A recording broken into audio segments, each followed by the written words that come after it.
ቅዳሜ የካቲት 28 12 ሰዓት ላይ በመላው ዓለም ትኩረት በኢራን መዲና ቴህራን ላይ አርፏል።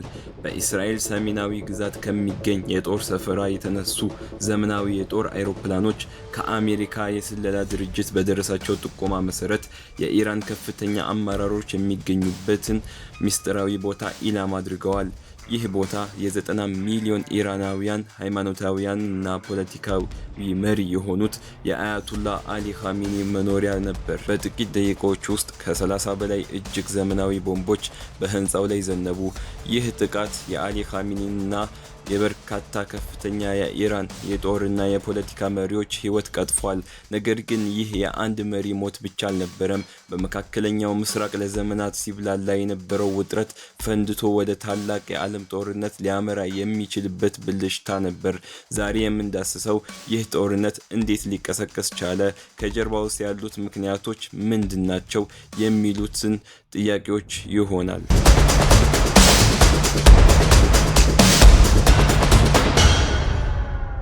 ይህንን ግዙፍ ቀውስ ለመረዳት ወደ ኋላ ተመልሰን የኢራን የፖለቲካ ታሪክ መፈተሽ ግድ ይላል።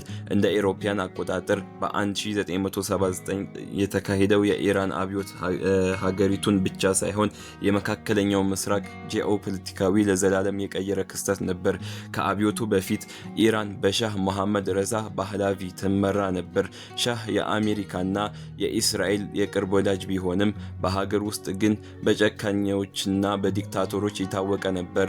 ሳቫክ የተሰኘው የእሳቸው የስለላ ድርጅት በዜጎች ላይ በሚፈጸመው ስቃይ ስሙ የጠፋ ነበር።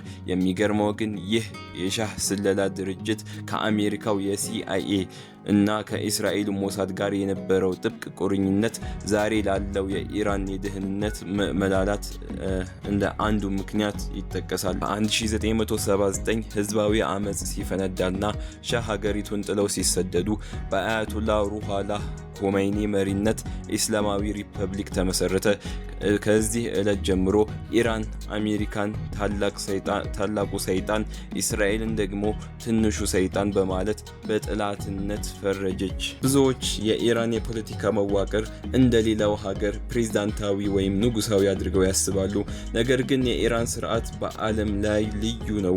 በስልጣን እርከኑ አናት ላይ ከፍተኛ መሪ ይገኛል። ይህ መሪ ከፕሬዝዳንቱ በላይ ስልጣን ያለው የጦር ኃይሉን የሚያዝ ጦርነትና ሰላምን የሚወስን እንዲሁም የሃይማኖት የበላይ ጠባቂ ነው። ከፍተኛው መሪ የኢማም መህዲ ወኪል ተደርጎ ስለሚታይ ቃሉ እንደ ሃይማኖታዊ ትዕዛዝ ይወሰዳል።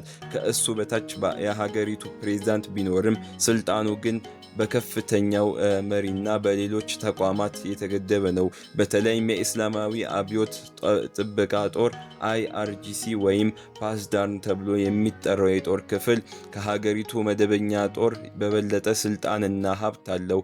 ይህ ጦር የኢራንና የኒውክሌር መርህ የግብር የሚቆጣጠርና በመካከለኛው ምስራቅ ያሉ እንደ ሂዝቡላህ ያሉ ቡድኖችን የሚደግፍ ዋናው አካል ነው። ኢራን ከፍተኛ የነዳጅና የጋዝ ክምችት ያላት ሀገር ብትሆንም የኒውክሌር ኃይል ባለቤት የመሆን ህልሟ ግን ለዓመታት ከምዕራባውያን ጋር ሲያጋጭ ከርሟል። በ2002 ዓመተ ምህረት በናታንዝ እና አርክ የተባሉ ምስጢራዊ የኒውክሌር ማበልጸቂያ ጣቢያዎች መኖራቸው ሲታወቅ ዓለም በድንጋጤ ተዋጠ። አሜሪካና እስራኤል ኢራን የኒውክሌር ቦምብ ከታጠቀች ለህልውናችን ስጋት ናት በሚል የተለያዩ እርምጃዎችን መውሰድ ጀመሩ።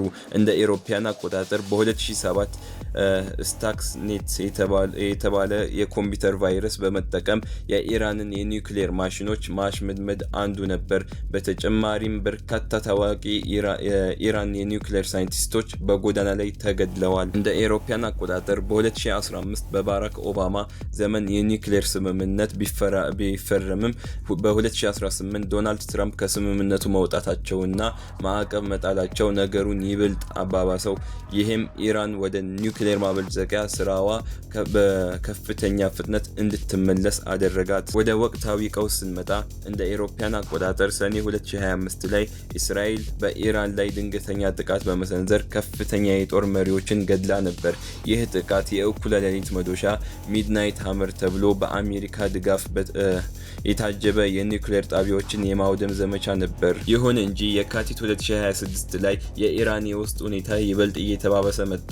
የኢራን ገንዘብ ዋጋ በማጣቱና ኢኮኖሚ በመውደቁ የተነሳ በመቶ ሺዎች የሚቆጠሩ ዜጎች አደባባይ ወጡ። መጀመሪያ ላይ የኑሮ ውድነቱን የተቃወሙ ሰልፈኞች በኋላ ላይ ስርዓቱ ይውደም በሚል መፈክር ማስማት ጀመሩ። በመንግስት የጸጥታ ኃይሎች በተወሰደ እርምጃ በሺዎች የሚቆጠሩ ዜጎች ተገደሉ።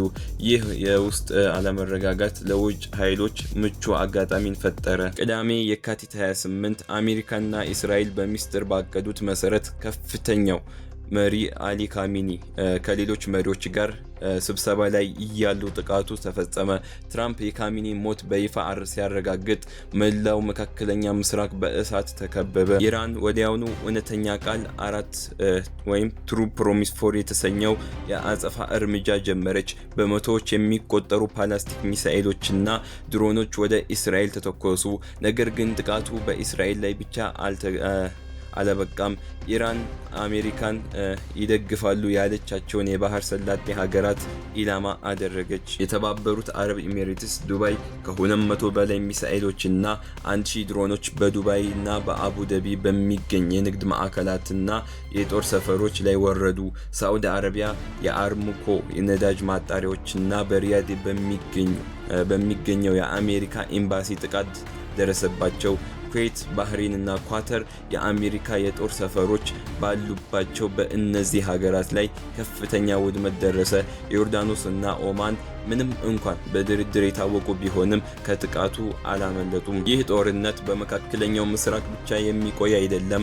የዓለም የነዳጅና የጋዝ ዋጋ በአንድ ጀንበር ሰማይ ነካ። የሆርሙዝ የባህር ሰርጥ በመዘጋቱ ምክንያት የዓለም ኢኮኖሚ አደጋ ላይ ወድቋል። በሌላ በኩል ሩሲያና ቻይና የኢራን ስርዓት እንዲወድቅ አይፈልጉም። የኢራን መውደቅ አሜሪካ በኢሲያ ያላትን የበላይነት ስለሚያጠናክርላት እነዚህ ኃይሎች ጣልቃ ሊገቡ እንደሚችሉ ስጋት አለ። ይህም ጦርነቱ ወደ 3ኛው የዓለም ጦርነት ሊቀይረው ይችላል። እስካሁን ባለው መረጃ መሰረት በኢራን ብቻ የሟቾች ቁጥር ከ40,000 በላይ ሆኗል። በመካከለኛው ምስራቅ የሚገኘው ንጹሃን ዜጎች የዚህ ጂኦፖለቲካዊ ቁማር ሰለባ እየሆኑ ነው። ጦርነቱ መቼና እንዴት እንደሚያበቃ ማንም አያውቅም። የሰው ልጅ ከታሪክ መማር ካልቻለ በጥቅም ግጭትና በስልጣን ጥማት ምክንያት የምንገነባው ስልጣኔ በአንድ ጀንበር ሊፈርስ ይችላል። ይህ ጦርነት እንዲቆምና ንጹሃን ከሞት እንዲተርፉ የሁላችንም ምኞት ነው።